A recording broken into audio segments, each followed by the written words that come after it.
Hi friends, ఒక మంచి విషయంతో మీ ముందుకు వచ్చాను ఫ్రెండ్స్. భర్త మంచాన పడితే అవసాన దశలో భార్య తోడుండాలి అంటారు. భార్య కష్టపడి అతనికి సేవ చేసిన తన తదనంతరం అతను 10 రూపాయలైనా 20 రూపాయలైనా తన ప్రాపర్టీనైనా ఎవరి పేరు మీదకి వస్తుంది ఫ్రెండ్స్? తన కష్టం చేసిన తన భార్య మీదకే వస్తుంది కదా.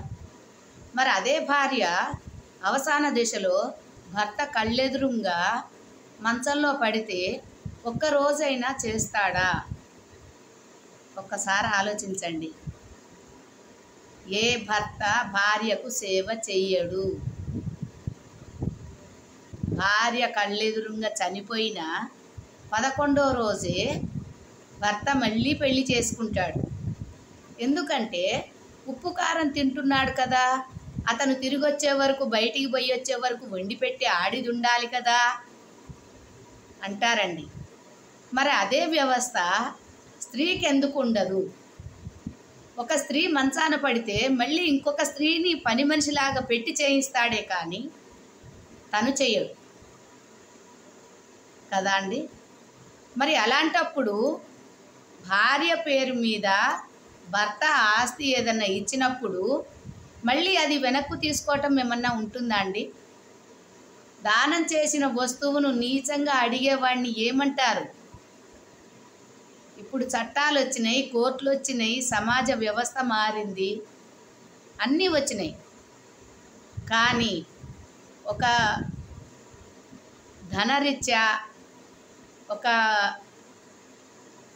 ఆస్తిరీత్యా కానీ ఏదన్నా ఒక స్త్రీకి ధనం చెందితే మగవాడు ఓర్వలేడు, దాని దగ్గర నుంచి గుంజుకోవాలి. అది సుఖపడకూడదు. తన పిల్లల్ని కూడా రెచ్చగొడతాడు. ఆ పిల్లలకు కూడా అర్థం కాదండి తల్లిదండ్రులు ఎలా కాపాడారు, తల్లి అనేది ఎట్లా ఇదవుతుంది, తల్లి ఎంత బాధ మనకు శోభపడుతుంది అనేది లేకుండా విచక్షణ జ్ఞానాలు మరచి చెప్పుడు మాటలు విని కోర్టులకని ఆస్తుల మీద దావాలు వేసి నీచాతి నీచంగా ఒక తల్లిని ఏ మాటలు అనకూడదో ఆ మాటలు అనుకుంటూ ఆ ఆస్తి కోసం వెంపర్లాడుతున్నారు ఫ్రెండ్స్. కానీ అది ఎంతవరకు కరెక్ట్ అంటారు? వాళ్ళు కూడా రేపు తల్లులు అవుతారు, వాళ్ళ పిల్లలు ఉంటారు, కానీ వాళ్ళని మనం అనకూడదట. అది ఎంతవరకు సమంజసం?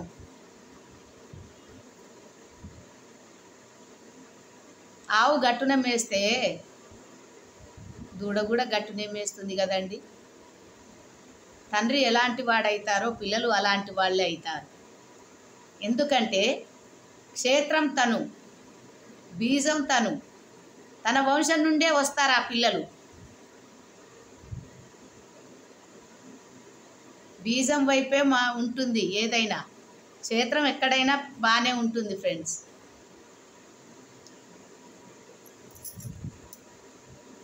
కానీ ఇప్పుడు ఈ సమాజంలో జరుగుతున్న తంతు ఏంటంటే ప్రేమలు ఆప్యాయతలు లేవు, పిల్లలకు తల్లుల మీద తండ్రుల మీద అభిమానాలు లేవు, గౌరవాలు లేవు.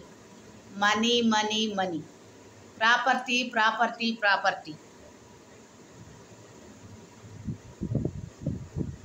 రేపేం జరుగుతుందో సూర్యోదయం చూస్తామా లేమా అనే జీవితంలో బ్రతుకుతున్నాం ఫ్రెండ్స్ ఇప్పుడు. మరి అలాంటప్పుడు ఏం చేసుకుంటారు ఫ్రెండ్స్? ఒక్కసారి ఎవరైనా సరే పరాయి వాళ్ళు అమ్మా అని పిలిస్తే కన్నపేగు తల్లడిల్లిపోతుంది. అలా పిల్లలకు ఎందుకు ఉండట్లేదు ఆ ప్రేమలు? ఎక్కడ పోతున్నది మన వివాహ వ్యవస్థ? ఆ తండ్రి అంటాడు కోర్టులో కేసులు పెట్టొద్దు అవి ఇవి అని చెప్తే 40 ఏళ్ళైనా పెడతాము, 50 ఏళ్ళైనా పెడతాము, 40 ఏళ్ళ వివాహ వ్యవస్థనైనా కానీ మేము వదిలేసుకుంటాము, 50 ఏళ్ళ వివాహ వ్యవస్థనైనా వదిలేసుకుంటాము, కానీ నువ్వు సుఖంగా ఉండకూడదు. ఒక తల్లిగా బిడ్డలు ఓరవరు తల్లిని. భర్త కూడా ఒక స్త్రీవి, నువ్వు ఒక పని మనిషివి అని చెప్పి తూలనాడుకుంటూ కష్టాలు పెట్టుకుంటూ అన్ని కష్టాలు భరించిన స్త్రీకి ఎక్కడుందండి విలువ? విలువ అనేది లేదు ఫ్రెండ్స్.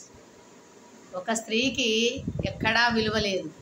అది పిల్లలైనా సరే, పెద్దవాళ్ళైనా సరే, ఎక్కడైనా సరే, 60 ఏండ్ల పెద్ద మనిషికైనా సరే విలువ అనేది లేదు.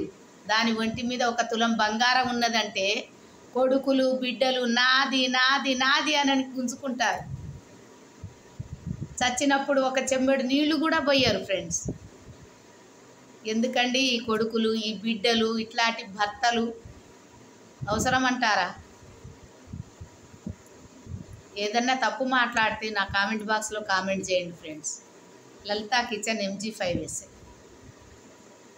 Thank you.